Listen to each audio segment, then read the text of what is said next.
Hi, I'm Lucia, a grant writer with Stepwell Strategies, and I am here to take you through Module 7, Assembling and Submitting Your Proposal. Congratulations on crafting your proposal. Now comes the key step, a stress-free submission. This module teaches our time-saving tricks to avoid last-minute scrambles. We'll walk you through everything, from reading instructions carefully to assembling partner documents with handy templates and a sample submission process. Let's ensure those details don't hold you back on this final step. Let's dive into Module 7. First, we'll break down the submission requirements. Then, we'll map out a winning submission strategy. Next, you'll get hands-on with organizing your documents. And after that, we'll tackle the actual submission process. We'll also share tips on beating deadline stress and what to do post-submission.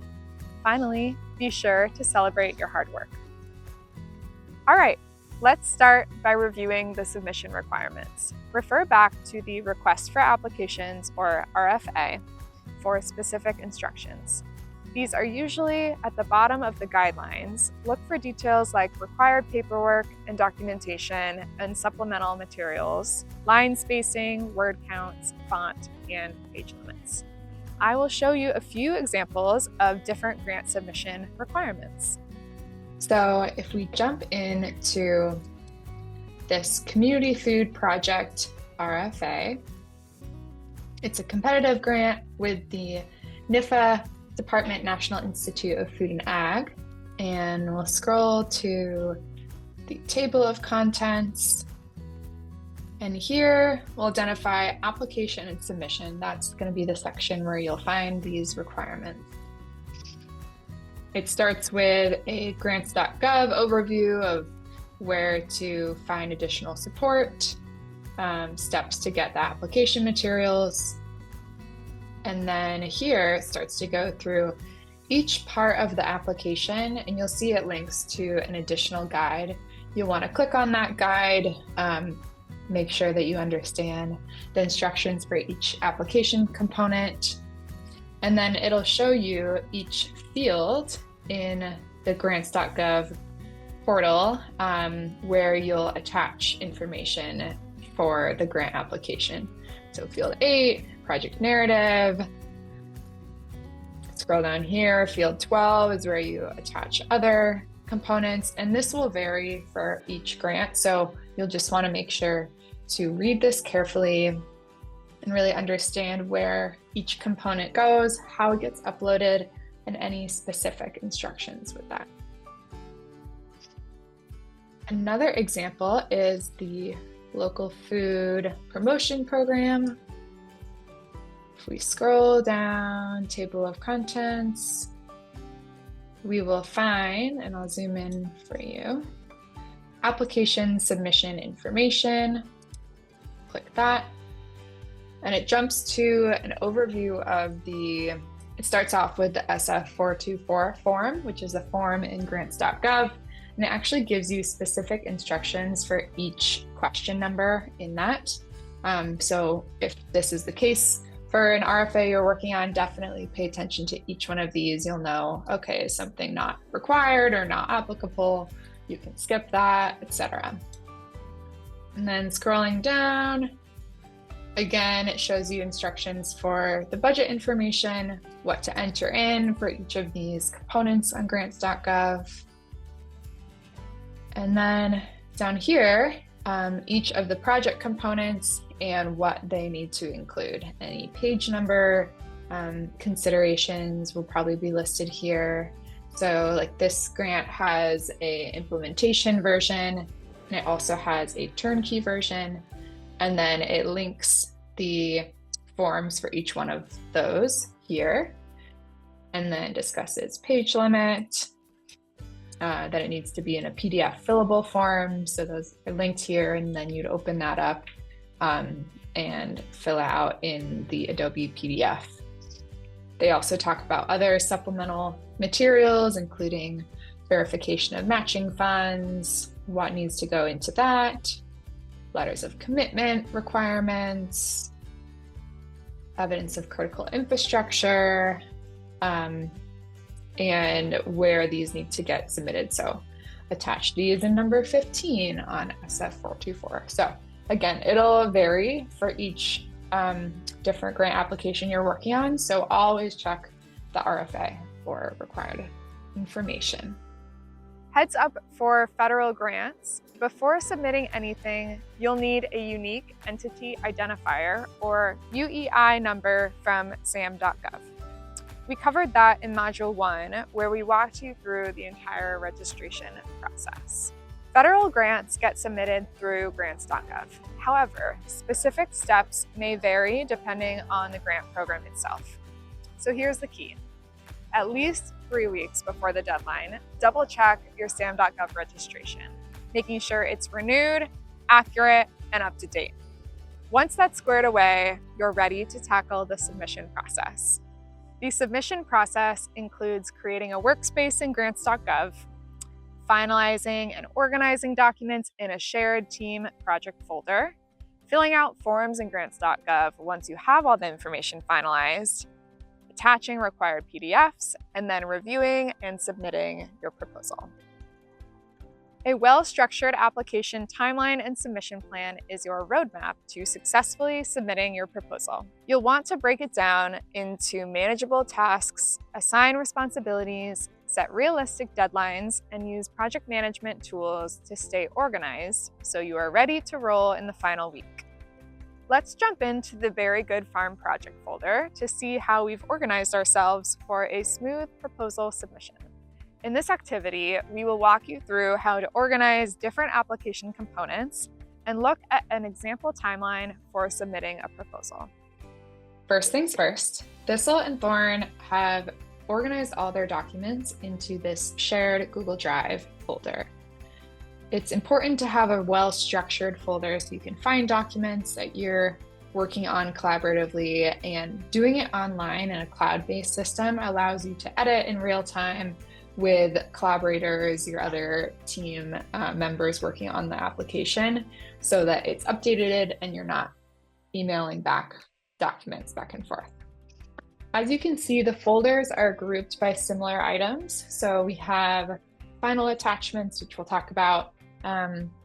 Partners, this includes all of the partner letters and a partner tracker here. RFA materials, so this would be like webinar recordings or the actual RFA, any tip sheets from them. Budget quotes, you can dump all those in here. You can create other folders as it makes sense for your project.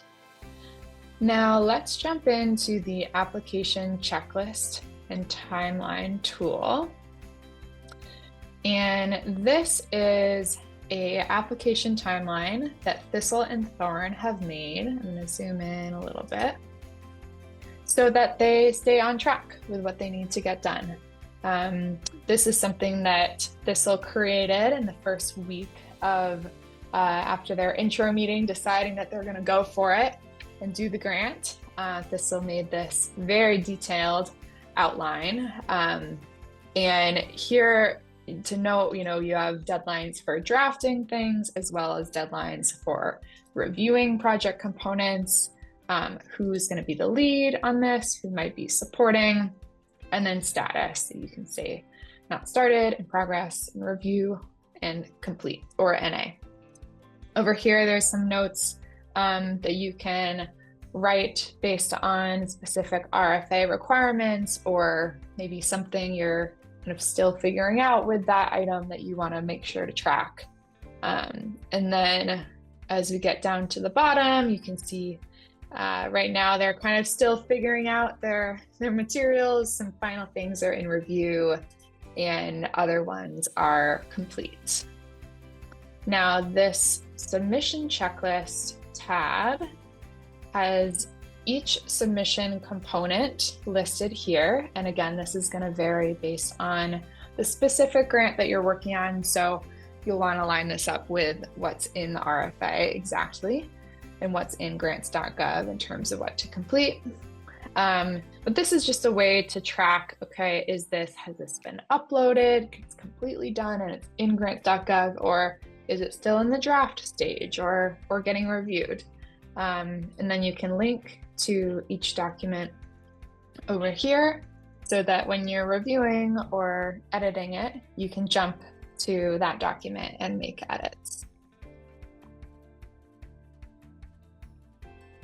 As you are preparing these final documents, there are some of these that will get grouped into one PDF. So, for example, letters of commitment, typically RFAs will want you to group that all together into one PDF versus other documents like the critical infrastructure letter or the budget narrative. They might want that in separate ones. So be sure to look at the instructions in the RFA, and if you are confused about whether it should be combined or separate, just reach out to your grant manager.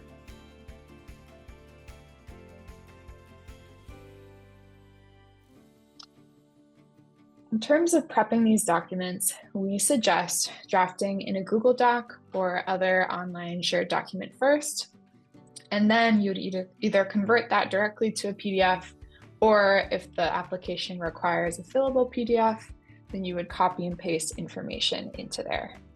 Here, a tip for Adobe PDFs, sometimes it's hard to gauge the page limit requirements for that as you're copying and pasting into each section. So as you draft the application, just be on the safe side of not going over the page limit to give yourself a little bit of extra wiggle room there. And as you finalize application components, here you will move them into a final attachments folder in the folder structure that you have. And this just puts everything into one spot that you know when you're uploading something from final attachments, it's all ready to go. It's been reviewed and finalized. For example, if we click into our critical infrastructure letter, we know it's been signed by Thistle here. We'll go download it as a PDF. And then come back to final attachments and upload the document so that when we're actually in grants.gov, it's an easy upload. Come in here, get the document, and you're good to go. We've now come a long way from the start of the grant development process. Thistle and Thorn have completed all of their application materials, organized them into their Google Drive folder structure, and they are ready to begin the submission process. I'll walk you through how to create a grants.gov workspace to show what it looks like to submit a grant from inside the system. Logging in to the grants.gov system.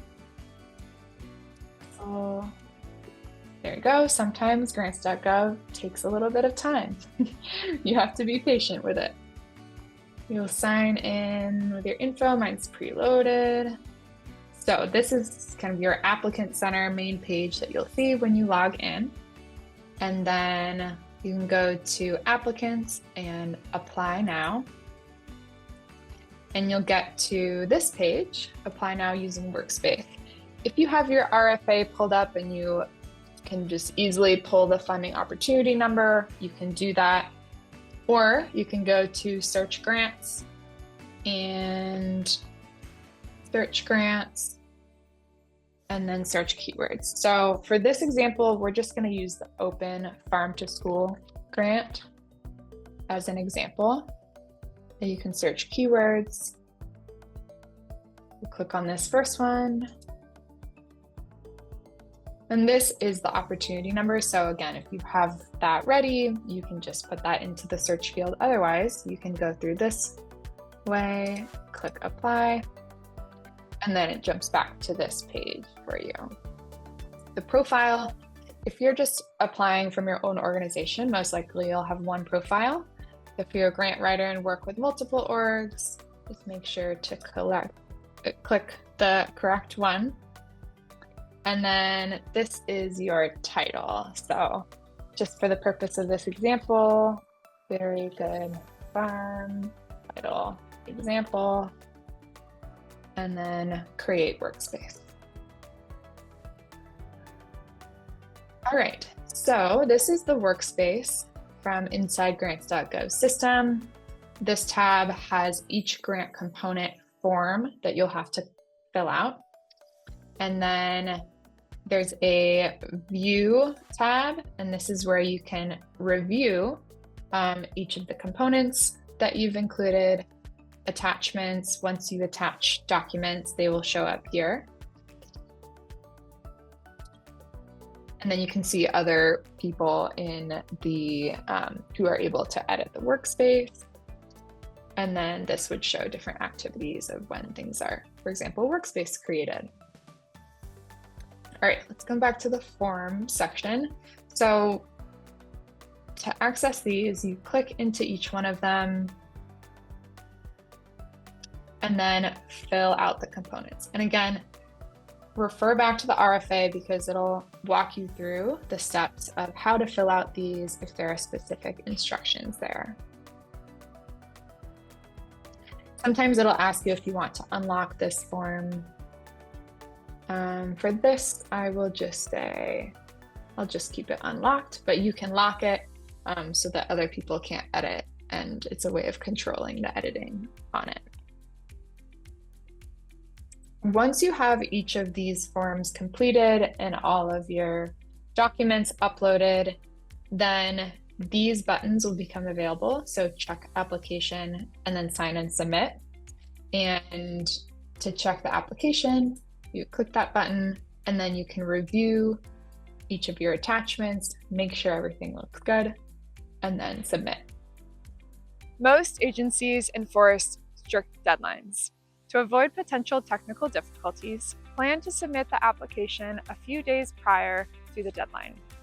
System overload on the deadline date can lead to slow loading times for grants.gov and other technical issues.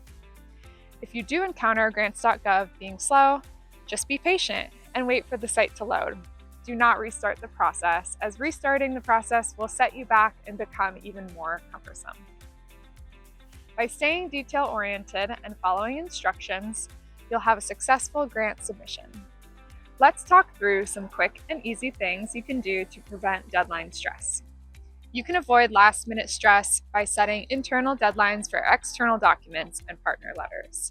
Give your partners time to get back to you with revisions and signatures. Creating and sending those documents are one of the first things you want to do.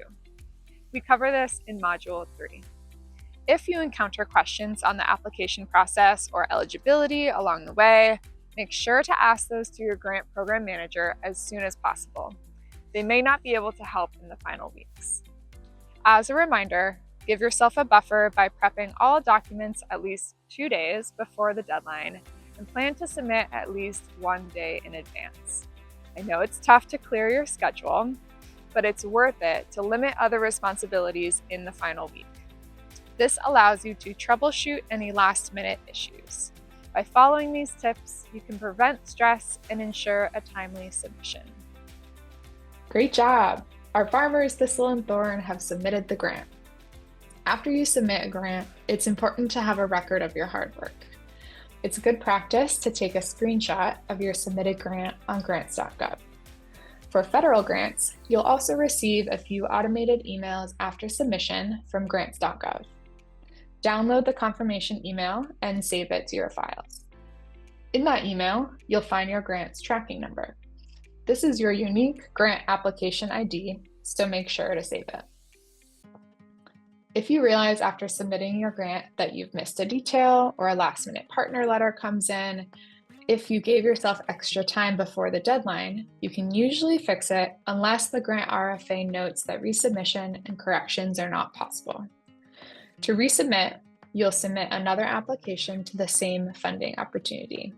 Then, when you click Submit, select the option for updating or editing your application. This will generate a new tracking number. You will not be able to resubmit after the deadline. The reviewers will only consider your most recent submission. You'll receive an email confirming that they're reviewing the updated version, not your original application. You can double check with the RFA and grant officials to confirm that resubmission is okay. Okay, you did it! It's time to celebrate. Whether you have been awarded the grant or not, completing the process of submitting a federal grant is a huge accomplishment. Take some time to relax and decompress. A short break or lightening your schedule in the days following the submission can help you unwind and recharge. Remember, the process of submitting a large federal grant is a strategic move that can benefit your team in many ways. It generates valuable content, strengthens your organization, and positions you for future opportunities.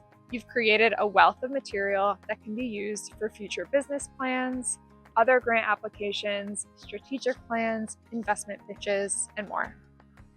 Once again, congratulations on completing this significant milestone. Once your application is submitted, it'll go through the USDA grant review and selection process.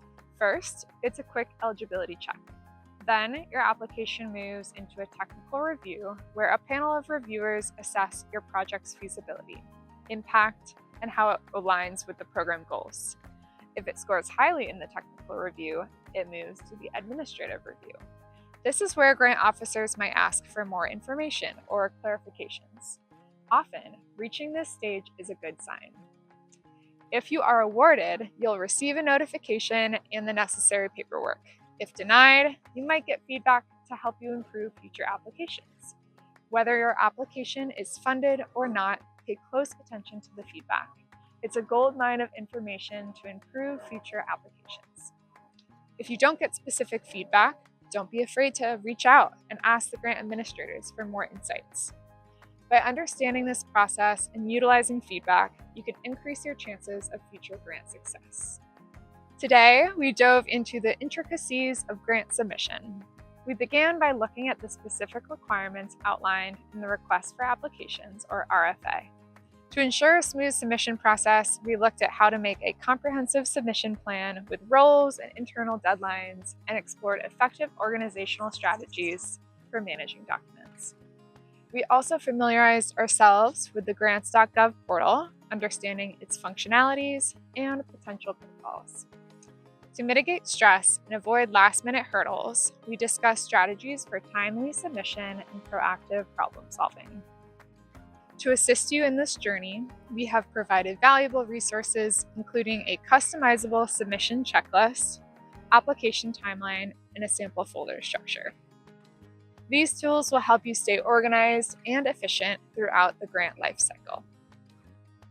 As we transition to the next phase, we will explore the best practices for managing a federal grant. We will delve into topics such as financial management, reporting requirements, and compliance considerations. For the complete module series, including videos, resources, and templates, please visit the Regional Food Business Center Northwest Rocky Mountains website. You'll find everything you need to continue your grant writing journey. Thank you.